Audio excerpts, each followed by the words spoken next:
Model questions ఇస్తే ఎలా రాస్తారు పిల్లలు? నేను తెచ్చుకున్నాను సార్ కాపీ అంటే పేపర్ తెచ్చుకున్నాను question paper Sir, please, your name? Rajshekar.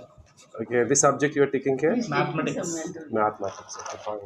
And is Mr. Franz?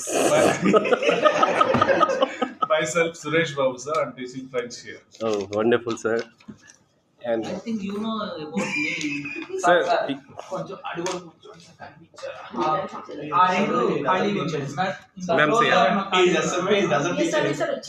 ఇప్పుడు మేడం ఏం మేడం వీడి మేడం ఇప్పుడు Sir, అక్కడ కూర్చుంటున్నారు మీరు పిఎస్ఎఫ్ఐ సార్ అక్కడ కూర్చోండి సార్ అంటే అక్కడ కూర్చోండి సార్ ఎంకే సార్ ఇప్పుడు నేను చెప్తాను సార్ వెళ్ళి కూర్చోండి సార్ మీరు సెంటర్ కనిపిస్తారు బాగున్నారా నాకేం లేదు సార్ అక్కడ అదిగో ఆ సైడ్ ఖాళీ సార్ ఖాళీ ఉంచాం సార్ అలా